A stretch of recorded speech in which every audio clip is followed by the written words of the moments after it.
Hi everyone, আপনাদের সবাইকে রিয়াসবং কিচেনে স্বাগত। আশা করছি আপনারা সবাই ভালো আছেন।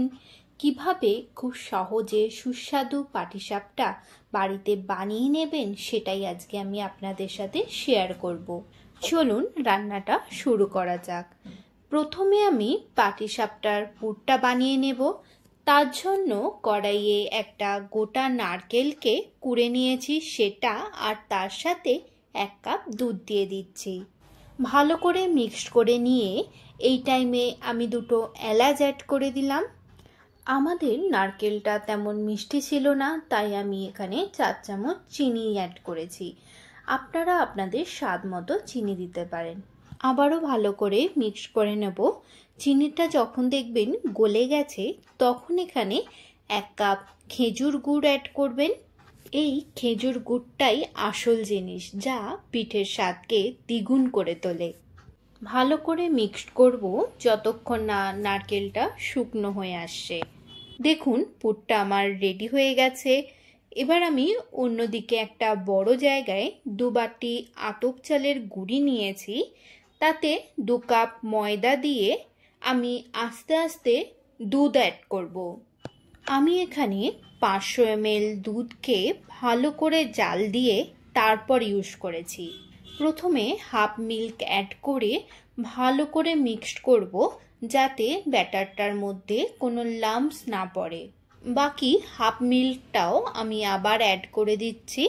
স্টেপ বাই স্টেপ যদি ফলো করেন দেখবেন পাটিসাপটাটা সত্যি খুব ভালো খেতে হবে।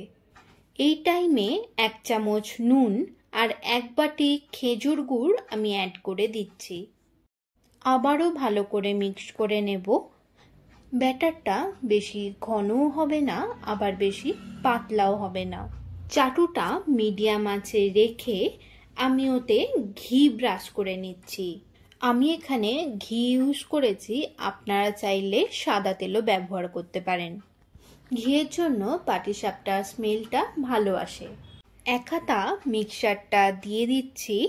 এর মধ্যে নারকেলের পুরটা অ্যাড করে আস্তে আস্তে রোলটা করে নিতে হবে। পুরটা দেওয়ার পর রোলটা আমি আস্তে আস্তে করব, নইলে এটা ভেঙে যেতে পারে। সত্যি বলতে পাটিসাপটা বানানোটা একটা ধৈর্যের কাজ। ধৈর্য ধরে করলে দেখবেন একটাও পাটিসাপটা আপনাদের ভেঙে যাবে না। নিচ থেকে যখন পাটিসাপটার কালারটা হালকা লালচে হয়ে আসবে তখন জানবেন পাটিসাপটাটা কাঁচা নেই। দেখুন কি সুন্দর আমার একটা পাটিসাপটা বানানো হয়ে গেল। আপনাদের বোঝার সুবিধার জন্য আমি আরেকটা পাটিসাপটা বানিয়ে দেখাচ্ছি। যতবারই ব্যাটারটা আপনি ইউজ করবেন ততবারই ব্যাটারটা নিচ থেকে ভালো করে মিক্সড করে নিতে হবে। আবারও ঘি ব্রাশ করে নিয়ে নারকেলের পুরটা অ্যাড করে দিয়ে ভালো করে রোল করে নিলেই রেডি পাটিসাপটা। সেমভাবে আমি সবকটা বানিয়ে নিয়েছি। আমার মতো করে একবার বাড়িতে বানিয়ে দেখুন, সত্যি খুব টেস্টি হবে।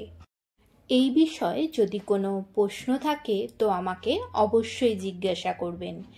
ভিডিওটা ভালো লাগলে লাইক অ্যান্ড শেয়ার করবেন, সাবস্ক্রাইব করতে ভুলবেন না। ধন্যবাদ।